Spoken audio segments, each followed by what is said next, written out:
Hello everyone, स्वागत है आपके अपने YouTube channel online GK GS classes पे। आज का यह क्लास जो है क्लास 12th के हिंदी के 4th चैप्टर अर्धनारीश्वर का क्लास है। यकीन मानिए आज तक पूरे YouTube पे ऐसा क्लास आप नहीं देखे होंगे। बिना किताब देखे आपको पूरा जो है अर्धनारीश्वर चैप्टर दिमाग में बैठा दिया जाएगा। इसके बाद जो है आप इसके ऑब्जेक्टिव जाके बना के देखिएगा, सब्जेक्टिव बना के देखिएगा, सब कुछ बन जाएगा। चलिए शुरू करते हैं। लेकिन किसी भी चैप्टर को पढ़ने से पहले हम लोग उसके राइटर के बारे में जानते हैं। अब कहेंगे क्या सर राइटर के बारे में जानना जरूरी है? एकदम जानना जरूरी है, क्योंकि ऑब्जेक्टिव उसी से पूछे जाते हैं। आइए जान लेते हैं थोड़ा सा। चैप्टर का नाम अर्धनारीश्वर है, 4th चैप्टर है हिंदी का। अर्धनारीश्वर के राइटर जो हैं कौन है? रामधारी सिंह दिनकर। ट्रिक से कैसे याद किए थे? अर्धनारीश्वर मतलब कि आधा नर और आधा नारी।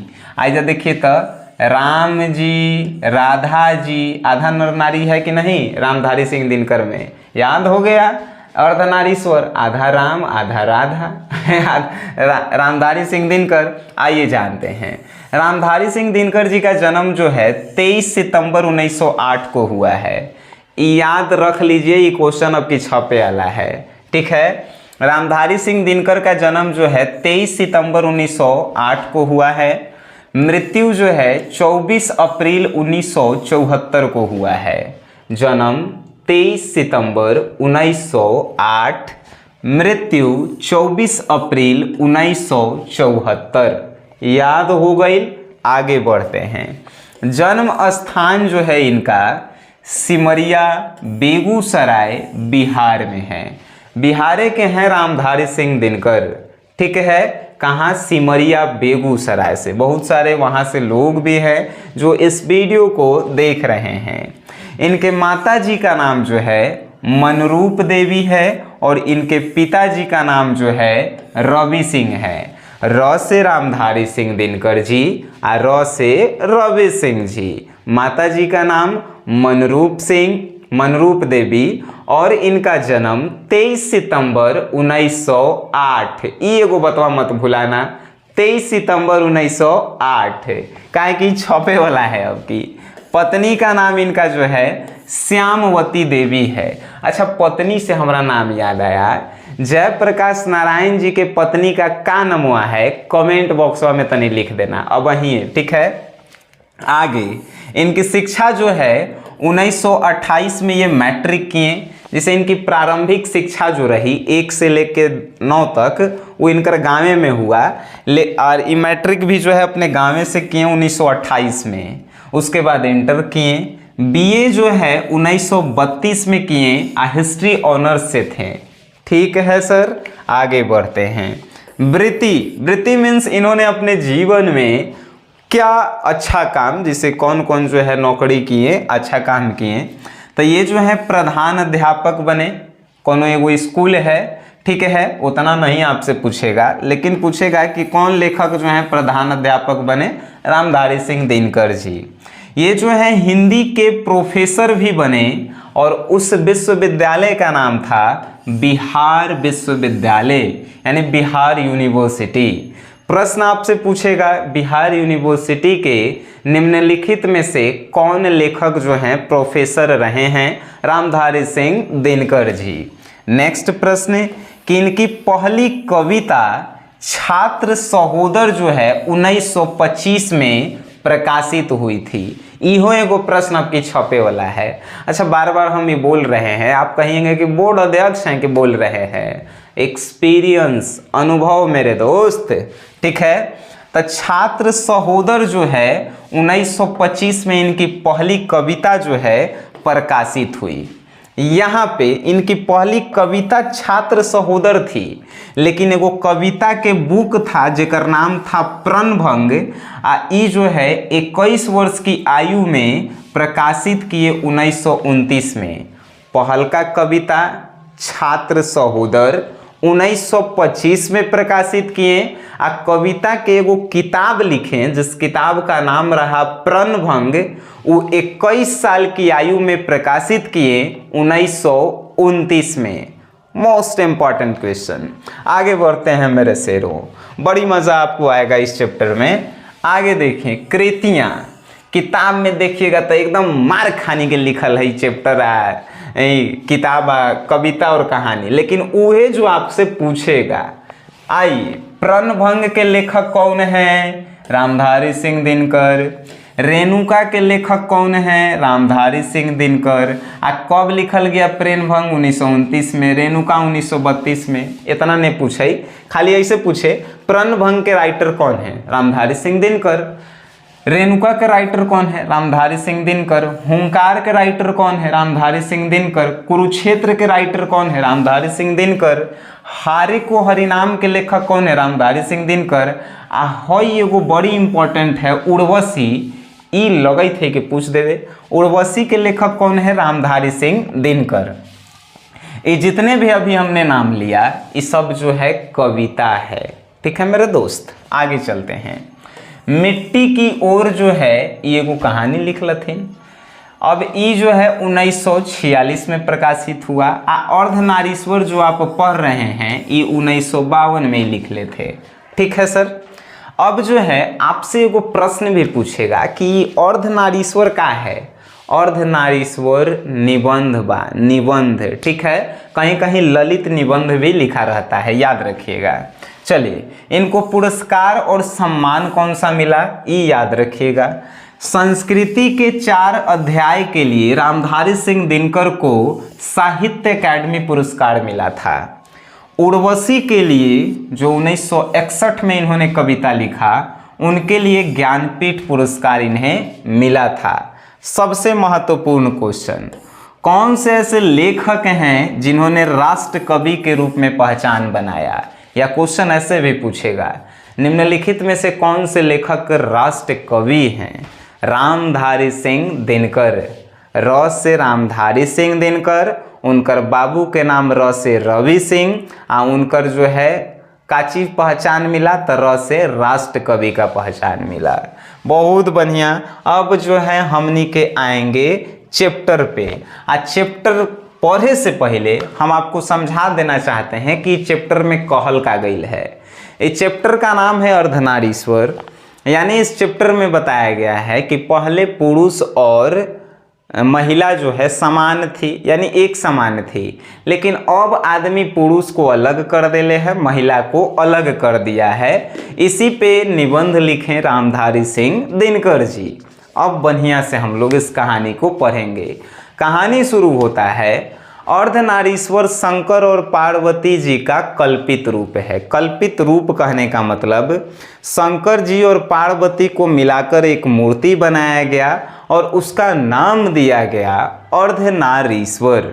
ठीक है, अब कहेंगे इसका नाम अर्धनारीश्वर ही क्यों दिया गया?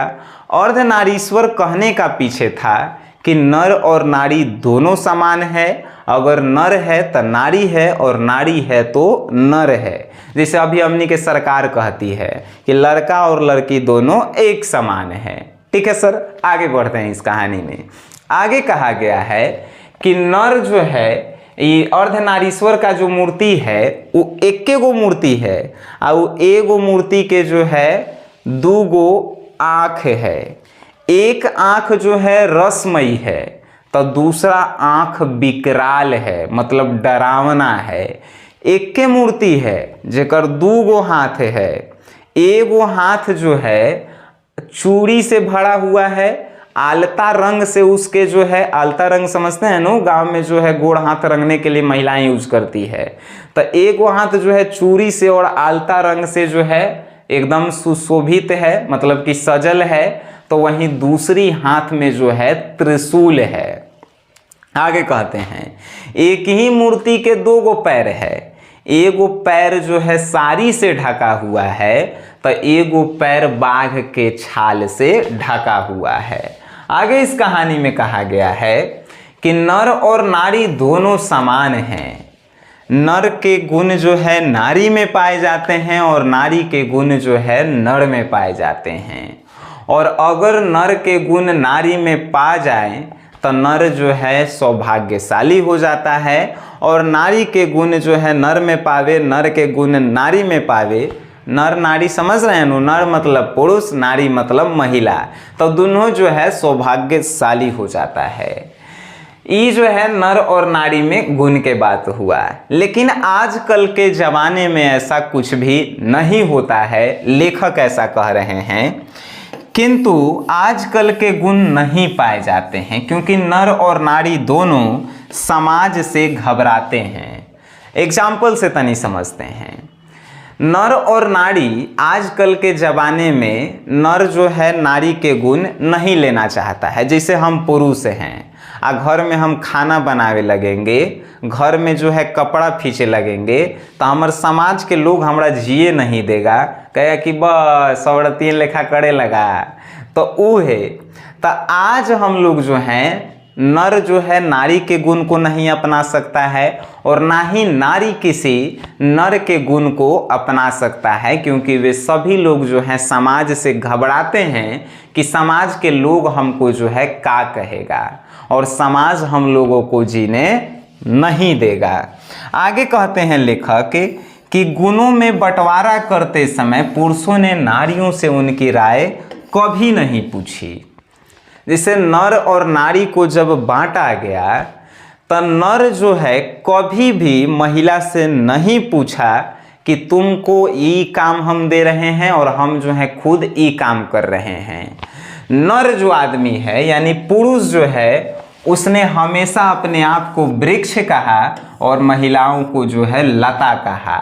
लता जो दूसरे के ऊपर डिपेंडेंट होती है, अब वृक्ष जो है खुद खड़ा होता है।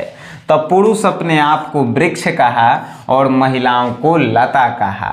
पुरुष अपने आप को वृंत कहा और महिलाओं को कली कहा। वृंत कहने का मतलब पुरुष अपने आप में बड़ा है और महिलाएं जो हैं वो कली के समान छोटा है। ये पुरुष जो है बांट रहा है महिला को। पुरुष जो है अपने आप को ग्रीष्म ऋतु समझता है और महिला को जो है वर्षा ऋतु समझता है कि एक दिन में आए और चल जाए। पुरुष जो है अपने आप को विचार समझता है और महिलाओं को जो है भावना समझता है।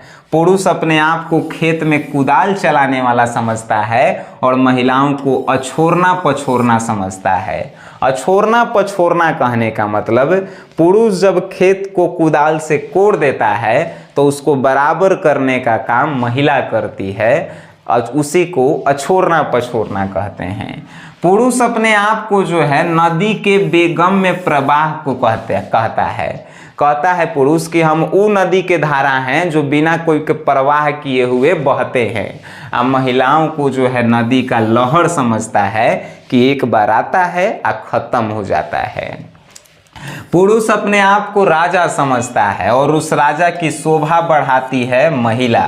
पुरुष अपने आप को काया समझता है और महिला को छाया समझता है। इस सब से जो है रामधारी सिंह दिनकर बहुत दुखी हैं।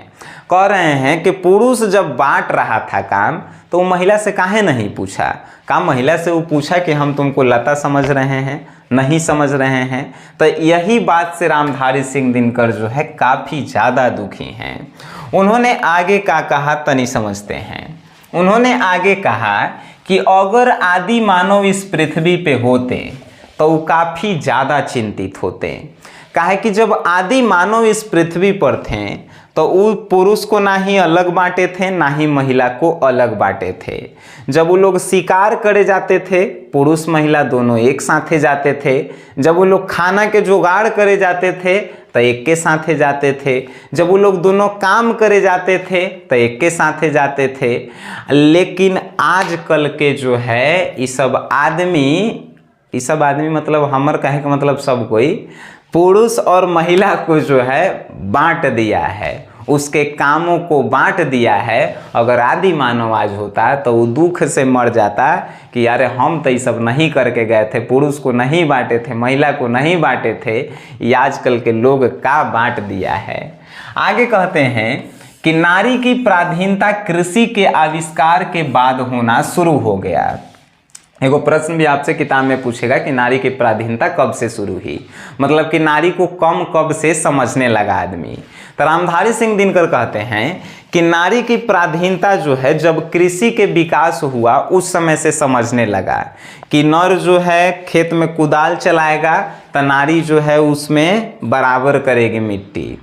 न यह समय से कृषि का जब विकास हुआ तो नारी की पराधीनता हो गई, यानी कि नारी को जो है हीन भावना से पुरुष जो है देखे लगा। कृषि का विकास जो है सबसे पहला विकास था भारतीय इतिहास का। सबसे पहले सीढ़ी पर जो है नारी को जो है कमजोर समझा जाने लगा। रामधारी सिंह दिनकर कहते हैं, रामधारी सिंह दिनकर कहते हैं कि पशु में भी नर होता है मादा होता है, पक्षी में भी नर होता है मादा होता है, लेकिन आज तक पशु पक्षी तो अपने आप को अलग नहीं कहा। पशु ये नहीं कहा कि हम मादा हैं या नर हैं तो हम काम करे जाएंगे, तुम घर में बैठल रहो। पक्षी आज तक ऐसे नहीं कहा, लेकिन ये जो पुरुष है बेवकूफ़ आदमी, ये जो है महिला को कमज़ोर समझने लगा। ठीक है, ऐसा कह रहे हैं रामधारी सिंह दिनकर, हम ऐसा नहीं कह रहे हैं। आगे जो है प्रत्येक पत्नी अपने पति को उसी दृष्टि से देखती है जिस दृष्टि से लता अपने वृक्ष को देखती है। आगे रामधारी सिंह दिनकर कह रहे हैं कि आज जो है महिला लोग पुरुष पे 100% निर्भर हो गई है कि पुरुष भी जो है महिलाओं को घर से निकलने नहीं देता है कि तुम घर में रहो, काम करो, घर से बाहर मत में निकलना, नहीं तो काला हो जाओगी। हम कमा के लाएंगे तुम भर पेट खाना, ऐसे ही कहता है पुरुष। और पुरुष जो है महिलाओं को अपने ऊपर डिपेंडेंट बना लिया है। महिलाएं भी जो है पुरुष को उसी दृष्टि से देखती है जैसे लता अपने वृक्ष को देखती है। क्वेश्चन भी पूछा है कि इसका मतलब क्या होता है। तो लता जो है वृक्ष को इसलिए देखती है कि हमको वृक्ष के सहारे ही जो है पेड़ पे चढ़ना है। तो वैसे ही महिला भी जो है पुरुष को उसी दृष्टि से देखती है कि पुरुष के अनुसार ही हमें जो है अब आगे बढ़ना है। ठीक न? तो इसीलिए प्रत्येक पत्नी जो है पुरुष को उसी दृष्टि से देखती है जिस दृष्टि से लता अपने वृक्ष को देखती है। लता वृक्ष को काहे देखती है? काहे कि वृक्ष के सहारे ही उसे चढ़ना है पेड़ पे। ठीक है, आगे पुरुष जो है अपन मन के मर्जी करे लगा है। पुरुष समझे तब बेवकूफ़ हो गया है। मान के चलिए हमर अगर ब्याह होता है, आज नहीं तो 10 साल बाद तब ब्याह होबे करेगा, 2030 तक ब्याह हो जाएगा, तो हम भी जो है उस समय तक IAS ऑफिसर रहेंगे, हमारी पत्नी भी जो है IAS ऑफिसर रहेगी। तो हम क्या कहेंगे उसको कि नहीं तुम घरे में रहो, लइकन के ध्यान रखो, खाना बनाओ।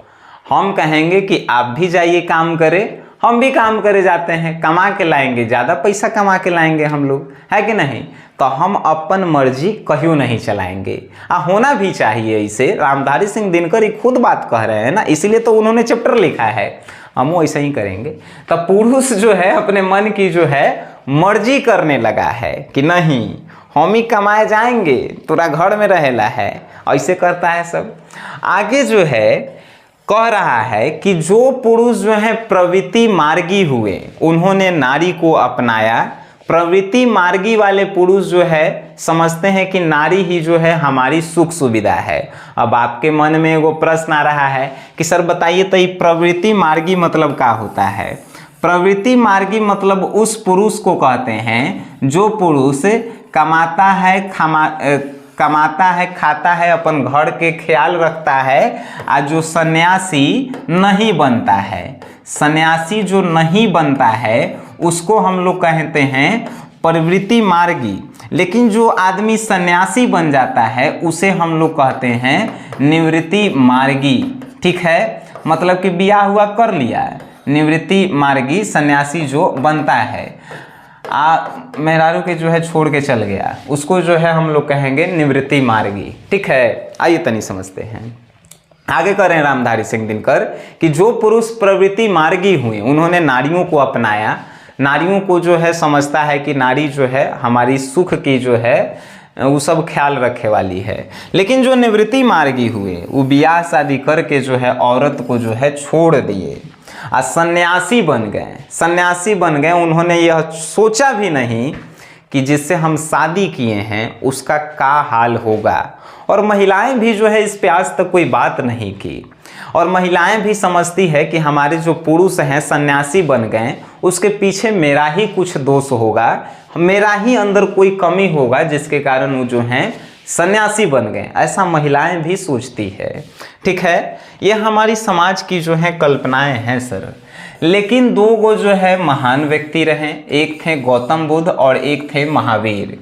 इन दोनों ने शादी भी किया और इन दोनों ने अपने पत्नियों को भिक्षुनी होने का भी जो है अधिकार दिया।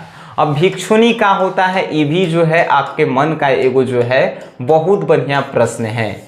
अगर जो है पुरुष अगर सन्यासी बन जाता है तो उसे भिक्षुक कहते हैं, और अगर महिला जो है सन्यासी बनती है तो उसे भिक्षुनी कहते हैं। बात समझ में आई? एक एक बात को समझिए, ठीक है ना सर। तो गौतम बुद्ध और महावीर जी जो है इन्होंने महिलाओं को भिक्षुनी होने का अधिकार दिया कि हम अगर भिक्षुक बन गए, सन्यासी बन गए, तो तू भी जाके जो है भिक्षुक बन सकती है। लेकिन ये ज़्यादा दिन तक नहीं चला। जैन धर्म के ही एगो संप्रदाय आया जेकर नाम जो था दिगंबर संप्रदाय था। अब कहेंगे संप्रदाय का होता है तो एगो जाति होता है। ठीक है, जैन धर्म के अंदर एगो दिगंबर संप्रदाय आया और वो का कहा कि नहीं, महिला लोग जो है भिक्षुनी नहीं बन सकती है, क्योंकि महिलाओं को जो है भिक्षुनी बनने का मतलब है कि उनका जीवन व्यर्थ है। वो तभी भिक्षुनी बन सकती है जब उसका जन्म जो है पुरुष में होगा, नहीं तो वो भिक्षुनी नहीं बन सकती है। ये कौन कहा? तो ये दिगंबर संप्रदाय के लोग कहें, जो मेरे दृष्टि से एकदम बेकार लोग थे। ठीक है, इन्होंने कहा कि महिलाएं जो है भिक्षुनी तभी बन सकती है जब उनका जन्म जो है पुरुष जाति में होगा, नहीं तो नहीं वो बन सकती है भिक्षुनी। तो महिलाओं को इंतजार करना चाहिए कि अगर पुरुष जाति में उनका जन्म होगा तब वो भिक्षुनी बन सकते हैं। ई कहले था दिगंबर संप्रदाय के लोग कहे थे। ठीक है, और आगे चल के ये गौतम बुद्ध भी जो हैं आनंद से कहते हैं, आनंद नाम के एक व्यक्ति था, उनसे कहते हैं कि हमने महिलाओं को जो है 5 सहस्त्र साल तक जो है भिक्षुनी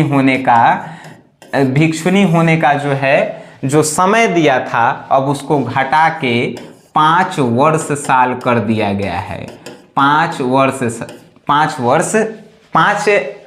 वर्ष कर दिया गया है। 500 वर्ष कर दिया गया है। ठीक है, 5 सहस्त्र मतलब कि 5000 साल। अब 500 वर्ष मतलब आप तो समझ ही रहे हैं, है कि नहीं। अब देखिए एगो ओकरा बाद आए वर्नाड शो भी एगो आदमी थे। वो का कहा कि नारी जो है अहेरिन है और नर जो है अहेर है। नारी जो है अहेरिन है, जैसे अलग अलग लोगों का जो है अलग अलग मत रहा। गांव में भी देखिएगा नारी को अहेरिन कहा गया और नर को अहेर कहा गया।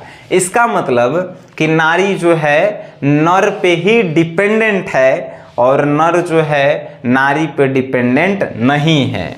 आगे जो है बहुत सारे कवि लोग भी आए और नारी को जो है नागिन कहें, नारी को जादूगरनी कहें। ठीक है, एगो प्रश्न आपसे पूछेगा कि अहेरिन, नागिन और जादूगरनी कहने के पीछे जो है क्या अर्थ था। तो जानते हैं ये सब नाम नारी को काहे दिया गया। हमनी के समाज में नारी को जो है अहेरिन, नागिन, जादूगरनी इसलिए कहा जाता है काहे कि मर्द लोग जो है अपन कमी को छुपाने के लिए महिलाओं पे ब्लेम करता है कि वो अहेरिन है, नागिन है, जादूगरनी है। इसका अर्थ ये लिखेला है जो हम आपको बता रहे हैं कि मर्द लोग अपने अंदर के कमजोरी को छुपाने के लिए महिलाओं को जो है ऐसे शब्दों से जो है क्या करते हैं तो संबोधित करते हैं, सिर्फ मर्द अपने अंदर के जो है दुर्बलता को छुपाने के लिए। ये जो है चैप्टर में हम अपन तरह से कुछो नहीं कह रहे हैं, सब लिखल गई है चैप्टरवा में। ऐसा नहीं कि बिहान भैला हमरे कुछो कोनो कहे लगे तो ये बातें जो है फिर बिगड़ जाएगा, है कि नहीं।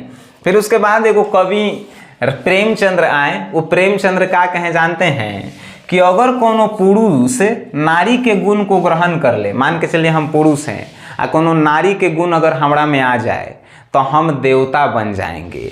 लेकिन कोई नारी अगर पुरुष के गुण, मान के चलिए हमर वाइफ है, और वाइफ जो है अगर हमर गुण ग्रहण कर लेगी तो वो जो है राक्षसी बन जाएगी।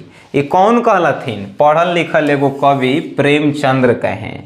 इनसे जो है नाराज हुए रामधारी सिंह दिनकर। एगो प्रश्न भी पूछ ले है कि ये जो है प्रेमचंद्र प्रसाद जी और रविंद्रनाथ जी से रामधारी सिंह दिनकर असंतुष्ट क्यों हैं? बता रहे हैं इसका आंसर। ये प्रेमचंद्र ये कहें, का कहें कि पुरुष में नारी के गुण आ जाए तो पुरुष भगवान बन जाएगा, लेकिन नारी के अंदर अगर पुरुष वाला गुण आ जाए तो नारी जो है राक्षसी बन जाएगी। प्रसाद जी भी आए तो यह कहें कि पुरुष अलग है महिला अलग है। आई रविंद्रनाथ जी आए तो ये तो और अलगे बात कहते हैं।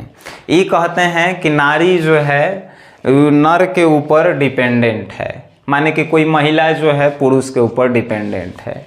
इन तीनों के मत से जो है रामधारी सिंह दिनकर इसलिए असंतुष्ट हुए क्योंकि इन तीनों ने जो है नारी और नर को जो है समान नहीं कहा, और ना ही जो है इन्होंने उन दोनों को अपने कविताओं में समान अधिकार देने का प्रयास किया।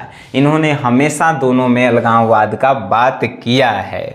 आगे जो है नारी स्वप्न है तो नारी सुगंध है। आगे पैराग्राफ में कहा गया है कि नारी को जो है मान लिया गया है कि नारी स्वप्न है, नारी जो है सिर्फ सुगंध है, नारी पुरुष की बाह पर झूलती हुई जूहू की माला है। आगे जानते हैं लोग क्या समझने लगे कि नारी जो है सिर्फ पुरुष को मजा देने वाली, यानी कि उसकी जो है सिर्फ बेड की जो है शोभा है। ऐसा ई शब्द हम बोल रहे हैं आपको समझाने के लिए, ठीक है। आगे लोग ये समझने लगे कि जो महिलाएं जो है सिर्फ पुरुषों के जो है सिर्फ सुविधा के लिए बनी हुई है, कि हम लोग कमा के आए फिर जो है उसके साथ रात गुजारे, वो खाना बना के हमको खिलाई और उसके बाद उसका जीवन खत्म हो गया। ऐसा नहीं है।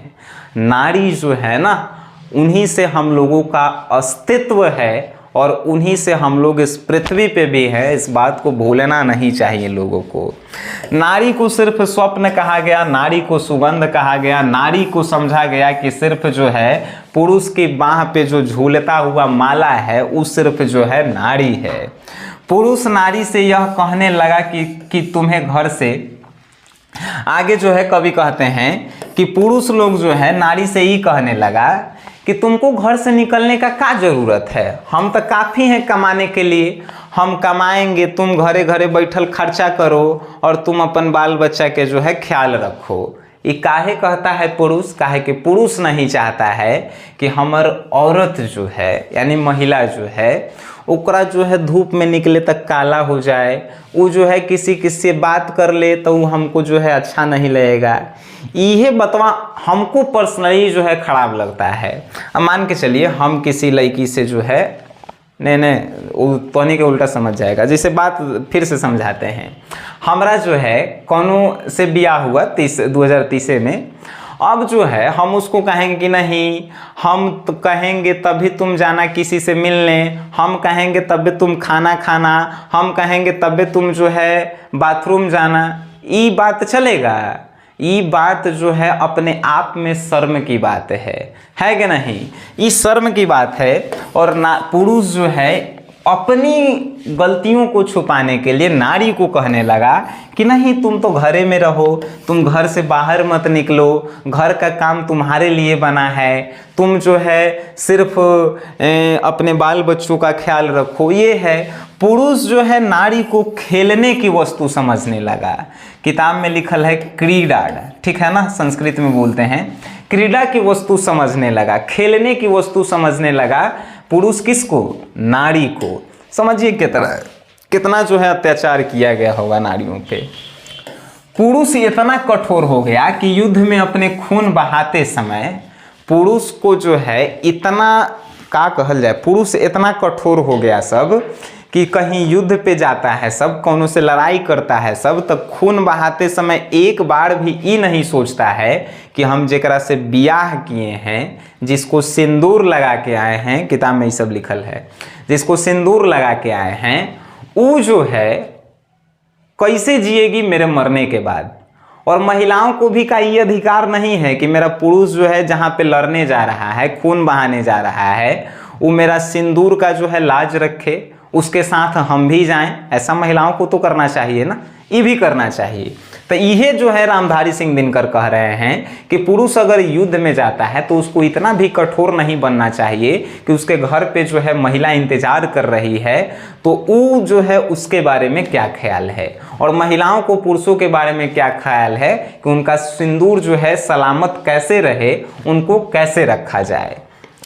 आगे कहते हैं कि अगर महाभारत के बारे में आप सुने होंगे, अगर महाभारत में कौरव के बीच जो संधि हुआ था, कौरव जानते हैं, कौरव 100 गो भाई था, पांडव 5 गो भाई था, तो कौरव की सभा एक हुई थी, कौरव के घरे सभा हुआ था, उस सभा में संधि की वार्ता हुई थी, यानी लड़ाई झगड़ा निपटाने के लिए वो बातचीत हुआ था। तो वो बातचीत अगर कृष्ण और दुर्योधन में नहीं हुआ होता, कृष्ण और दुर्योधन में हुआ था महाभारत में जो है संधि की वार्ता, लेकिन लेखक कह रहा है कि अगर ये दोनों में नहीं हो रहता, कृष्ण और दुर्योधन में आई वार्ता अगर कुंती और गांधारी के बीच में हो रहता तो ज्यादा चांसेस था कि महाभारत नहीं होता। अब आपके मन में हुआ प्रश्न कि महाभारत काहे नहीं होता, तो महिलाएं जो होती है कोमलता की निशानी होती है, इनका दिल जो है कोमल होता है, लड़ाई झगड़ा के बात आता है तब ये लोग जो है लड़ाई झगड़ा उतना करना नहीं चाहती है। इसीलिए लेखक यहाँ कहता है कि कौरव की सभा में संधि की वार्ता अगर कृष्ण और दुर्योधन के बीच ना होके कुंती और गांधारी के बीच हो रहता तो ज्यादातर चांसेस था कि महाभारत आज नहीं होता। आगे कहता है कि नारी केवल नर को रिझाने अथवा उसे प्रेम देने के लिए नहीं बनी है। लेखक रामधारी सिंह दिनकर कहते हैं कि नारियों को ये बात समझना चाहिए कि नारी केवल नर को रिझाने के लिए नहीं, पुरुषों को मजा देने के लिए नहीं बनी है, उसे जो है बात सिखाने के लिए नहीं बनी है, उसको जो है अपने आप के ऊपर भी काम करने के लिए नारी को बनाया गया है। समाज में समान अधिकार के क्षेत्र को कवर करने के लिए नारी को बनाया गया है।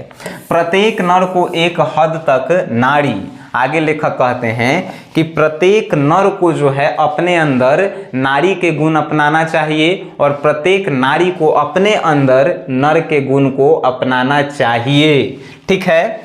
अब बापू जो गांधी जी थे, जिन्हें बापू के नाम से हम लोग जानते थे, उन्होंने भी नारियों के बारे में बहुत अच्छी अच्छी बातें कही है और उनकी पोती जो एगो किताब लिखी, गांधी जी की पोती, उन्होंने उस किताब का नाम ही रखा बापू मेरी माँ, यानी कि बापू में जो है नारी का गुण थोड़ा थोड़ा था, नारी का गुण जो है बापू में था। और लेखक कह रहे हैं कि हर एक पुरुष में नारी का गुण थोड़ा थोड़ा होना चाहिए। तो गांधी जी की पोती गांधी जी के बारे में वो किताब लिखती है जिसका नाम रखती है बापू मेरी माँ। ठीक है। आगे कहते हैं और यहाँ पे जो है ख़त्म हो जाता है, लेकिन एक और प्रश्न आता है जो हमें परेशान किया था। जिसे भी पुरुष अपना कर्म क्षेत्र मानता है वह नारियों को भी कर्म क्षेत्र है। क्यों? जैसे पुरुष जिस क्षेत्र को कर्म क्षेत्र मानता है, कहे का मतलब कि हम बनना चाहते हैं आईएएस ऑफिसर, तो का महिला को भी जो है आईएएस ऑफिसर बनने का हक नहीं है? वो भी बनने का हक है। क्यों?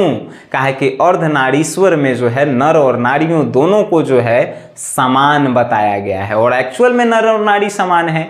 इसीलिए जो है जो पुरुष का कर्म क्षेत्र है वो महिलाओं का भी कर्म क्षेत्र है।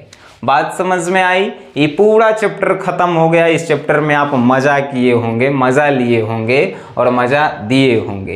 ये पूरा चैप्टर खत्म हो गया है दोस्त। ये बस आप ऐप में अब जाइए, अभी मत भागिए नहीं तो फिर दिक्कत हो जाएगा। ऐप में जाइए, SGS क्लासेस को इंस्टॉल कीजिए, हिंदी के कोर्स को खोलिए और ओकरा में जाके एक ऑब्जेक्टिव के टेस्ट लगाइए।